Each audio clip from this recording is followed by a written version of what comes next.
The one number every estate agent should know, but don't. You've probably heard the phrase, turnover is vanity and profit is sanity. And while there's a lot of truth in it, without acknowledging it, it sounds like LinkedIn wallpaper from 2017. But beneath the cliche, there is a really important message. And here's the trap. You can sell loads of houses and still build a terrible business.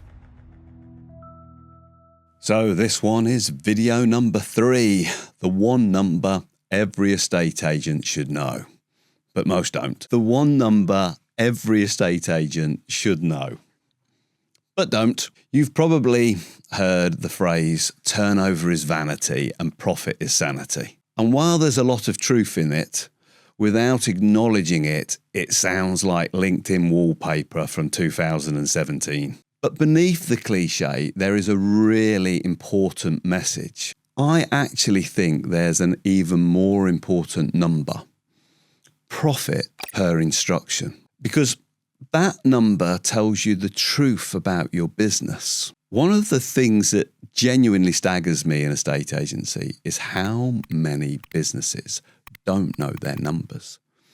And I don't mean the obscure numbers, I mean the really important ones. If I ask, what's your average fee? Some people know, but most guess.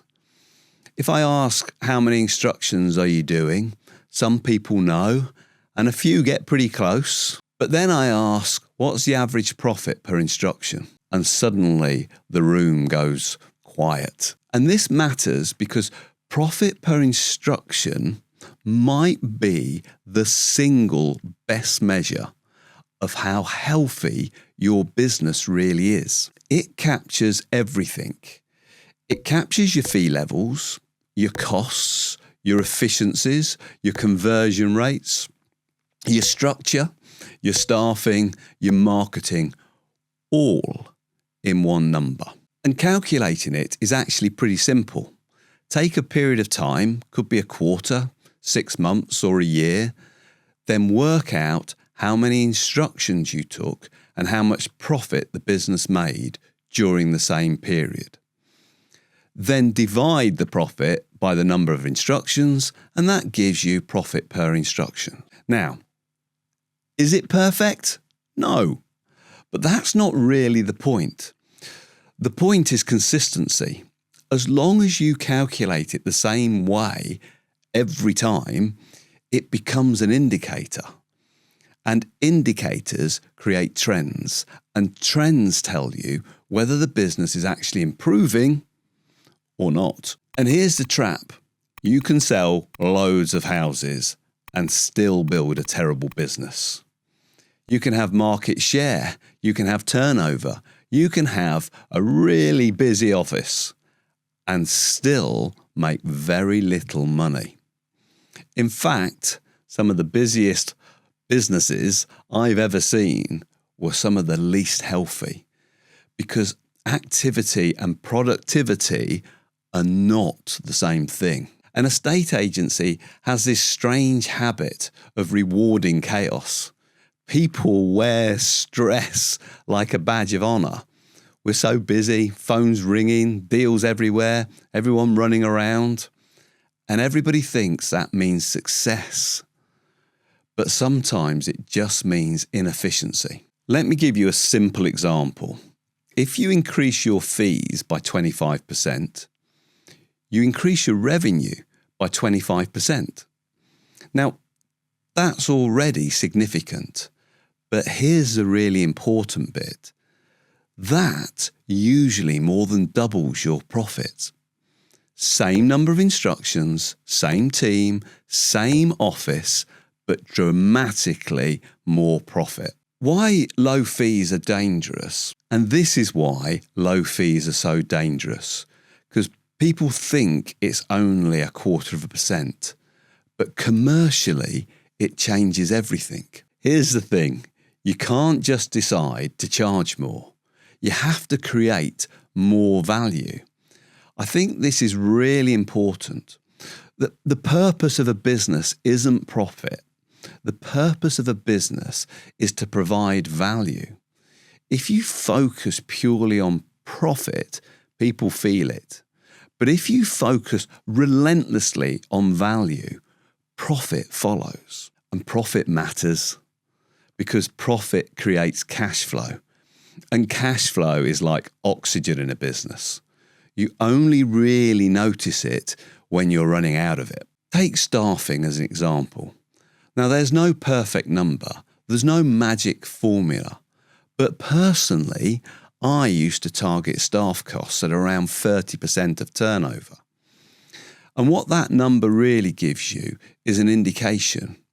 If you're significantly under 30%, you might actually be pushing your people too hard. But when starting costs drift too far over 30%, you start asking different questions. Are people being effective? Are the systems efficient?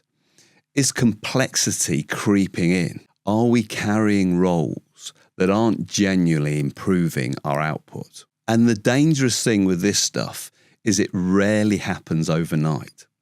It creeps. One extra role, one extra layer, one extra complication, and suddenly the business feels heavy. And here's another issue. A lot of businesses are massively dependent on the owner. So although the business might look successful externally, internally, everything flows through the one person. Every decision, every problem, every escalation. And that destroys efficiency. I often think the real test of a business is this. If the owner disappeared for 90 days, what would happen? Would the business continue to function, or would everything collapse? Because if everything depends on you, that's not really a business.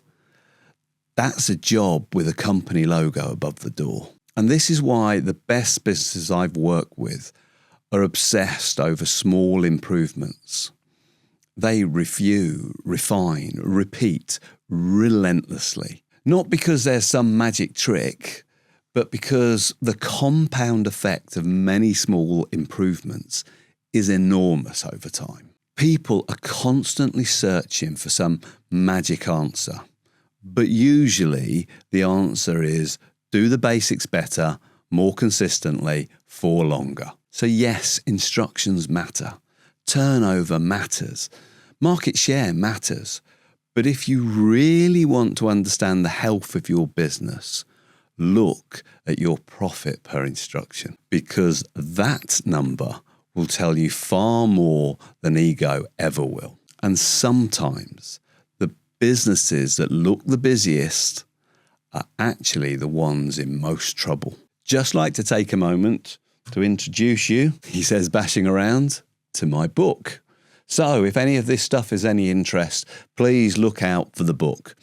I'll get Joey, my VA, to pop a link in the notes so that if it's at all of any interest, then take a look for the book. Thanks very much.